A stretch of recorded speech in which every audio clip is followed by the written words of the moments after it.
Hello students, welcome to our online class. And now today I am going to teach you class 7 social science. The chapter is the Earth's interior and its materials. Okay, इसमें हम लोग अर्थ interior, ठीक है, पृथ्वी का आंतरिक संरचना और उसके बारे में हम लोग चर्चा करेंगे। तो हम लोग जानते हैं कि हर चीज़ का मतलब आंतरिक रूप होता है, ठीक है।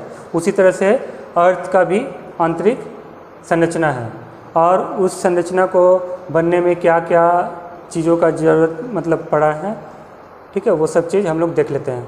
हम लोग जानते हैं कि जो हमारे पर्यावरण में जो घटक हैं, ठीक है, बायोस्फीयर, एटमॉस्फेयर, लिथोस्फीयर, है ना, हाइड्रोस्फीयर, ये सारा डोमेन्स है, 4 मेजर डोमेन्स है।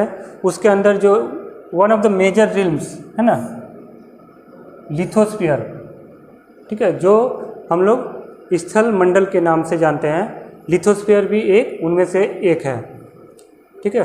तो one of the major realms lithosphere is the outer part of the earth surface.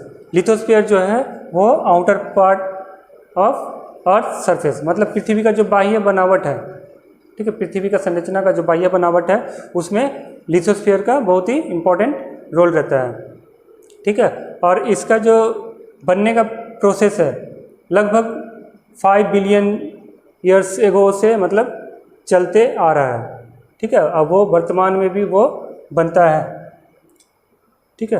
तो ये जो लिथोस्फीयर है उसी से रिलेटेड जो स्टडी करते हैं, ठीक है, geologist are scientist who study the earth, ठीक है। जियोलॉजिस्ट जो होते हैं, ठीक है, वो एक ऐसे साइंटिस्ट है जो अर्थ के बारे में पढ़ते हैं ताकि उसका स्ट्रक्चर और उसमें क्या क्या मिला हुआ है उसके बारे में जान सकें, ठीक ना, उसको हम लोग जियोलॉजिस्ट कहते हैं। वो क्या विश्वास करते थे? They believe that earth structure is like an onion, ठीक है। जो भी जियोलॉजिस्ट थे वो अर्थ को क्या मानते थे? एक प्याज के जैसा, है ना, ऑनियन है ना, ऑनियन प्याज के जैसा एक प्रतिरूप मानते थे। क्यों? क्योंकि and consist of 3 concentric layers of rocks, ठीक है। क्यों मानते थे? क्योंकि उसमें जो पृथ्वी का संरचना है, जो पृथ्वी का बनावट है, वो 3 कंसेंट्रेटिक लेयर से बना हुआ है। हम लोग देखते हैं प्याज को कि एक के ऊपर एक परत लगा रहता है। उसी तरह से जियोलॉजिस्ट का मानना था कि जो अर्थ है वो भी 3 कंसेंट्रेटिक लेयर्स ऑफ रॉक्स है, मतलब पत्थरों का 3 कंसेंट्रेटिक लेयर है। कौन कौन सा है? दे आर क्रस्ट, ठीक ना, क्रस्ट, मेंटल एंड कोर। जो 3 कंसेंट्रेटिक लेयर्स हैं कौन कौन से? Crust, mental and core. Crust को फिर 2 भागों में देखते हैं हम लोग, ठीक है, जिसको हम लोग सियाल और सीमा के नाम से जानते हैं। और मेंटल को भी हम लोग 2 कैटेगरी में डिवाइड करते हैं, upper mantle and lower mental, और कोर को outer core and inner core, ठीक है। तो हम लोग अगर अर्थ का देखें तो 3 कंसेंट्रेटिक लेयर है ना, जो ये जो है ये भी मतलब 2 कैटेगरी में डिवाइड किया हुआ है, और मेंटल को भी 2 कैटेगरी में डिवाइड किया हुआ है, और क्रस्ट को भी 2 कैटेगरी में डिवाइड किया हुआ है। ये आपका आउटर क्रस्ट हो गया, ठीक है, जिसको हम लोग सियाल के नाम से जानते हैं, और ये इनर क्रस्ट हो गया जिसको हम लोग सीमा के नाम से जानते हैं, ठीक है। ये अपर मेंटल हो गया, अपर मेंटल, एंड ये लोअर मेंटल, ठीक है। उसी तरह से कोर को भी देखते हैं कि एक आउटर कोर हो गया और एक इनर कोर हो गया, ठीक ना। मतलब ये तीनों को हम लोग 2-2 कैटेगरी में देखते हैं, ठीक है। चलिए आगे देखते हैं। अगर हम रेडियस ऑफ अर्थ के बारे में चर्चा करें तो वो कितना है? रेडियस ऑफ अर्थ 6371 किलोमीटर, ठीक है। ये 6371 किलोमीटर के अंदर जो क्रस्ट का जो हिस्सा है वो कितना है 0.5%। ठीक है, ये जो पूरा अर्थ में क्रस्ट का पोर्शन कितना है 0.5% और मेंटल 16% और कोर 83%। ठीक है, तो चलिए हम लोग देखते हैं कि क्रस्ट, मेंटल और कोर को एक एक करके हम लोग देखते हैं। सबसे पहला है क्रस्ट, जिसको हम लोग हिंदी में भूपर्पटी बोलते हैं। ठीक है, ये जो है पृथ्वी के ऊपरी सतह है ना, outer most and thinnest layer, ये सबसे बाह्य और पतला परत है। ठीक है, पृथ्वी के ऊपर एक बाह्य और पतला परत है। It consist of lightest materials, इसमें कौन कौन से बहुत ही हल्के रूप के मटेरियल्स हम लोग देखते हैं। ठीक है, average thickness is between 8 to 18 kilometre, 8 to 80 kilometre, मतलब इसका जो मोटाई है, ठीक है, हम लोग कहीं पे ज़्यादा देखते हैं, कहीं पे कम देखते हैं। जैसे 8 to 80 किलोमीटर के बीच इसका हम लोग थिकनेस देखते हैं। ये वेरी क्यों करता है? क्योंकि जो हमारे अर्थ के ऊपर डिफरेंट लैंडफॉर्म्स हैं, ठीक है, जैसे माउंटेन्स हो गया, प्लेटूज हो गया, रिवर्स हो गया, ओशंस हो गया, तो ओशंस में ये कम पाया जाता है। ठीक है, इस लेयर का जो मोटाई है ओशंस बेड पे कम पाया जाता है, जबकि उसके कंपेयर में माउंटेन्स में ये ज़्यादा मोटाई देखा जाता है। ठीक है, तो lower part of crust is sima, जैसा कि ऊपर डायग्राम में बताया कि जो अपर पार्ट ऑफ क्रस्ट है वो है क्या, सियाल। सियाल कंसिस्ट ऑफ सिलिका।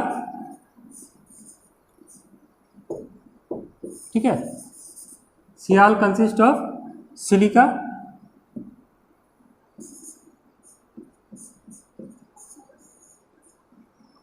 और एल्यूमिनियम।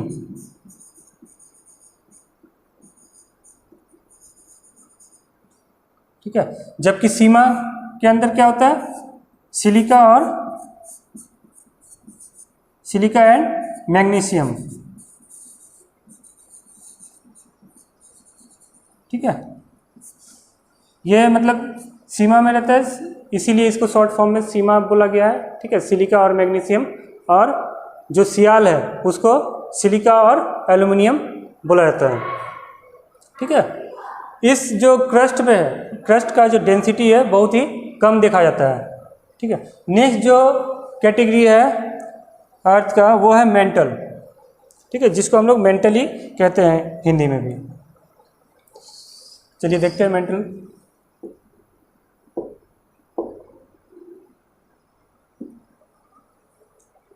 जैसे कि इसका थिकनेस के बारे में अगर बोला जाए, है ना, थिकनेस इसका जो है 2900 किलोमीटर है। ठीक है, यानी कि as compare to crust, mantle thickness is very high. Okay, जैसे हम लोग उसमें क्या देखे, क्रस्ट में 8 से लेके 80 के बीच देखते हैं, जबकि मेंटल में वैसा नहीं है। मेंटल में 2900 किलोमीटर थिकनेस देखा जाता है, और इसका थिकनेस हर जगह बराबर हम लोग को देखने को मिलता है। ठीक, these rocks in mantle are so hot that it is often partially molten. ठीक है, ये जो इसमें पाए जाने वाले जो पत्थर होते हैं, ठीक है, ये बहुत ही गर्म पाए जाते हैं, इसीलिए ये बहुत ही कम देखा जाता है कि ये जमा हुआ रहता है। ठीक है, ये मतलब लिक्विड फॉर्म में रहता है। It is classified into 2 parts. इसको जैसा कि हम डायग्राम में चर्चा किए, इसको भी 2 पार्ट्स में क्लासिफाइड किया गया है, एक अपर मेंटल और दूसरा लोअर मेंटल। ठीक है, अपर इज सॉलिड, अपर मेंटल जो है वो सॉलिड फॉर्म में देखा जाता है, and lower is semi molten. ठीक है, lower is semi molten form में देखा जाता है। ओके, जो नेक्स्ट एंड थर्ड है वो है कोर।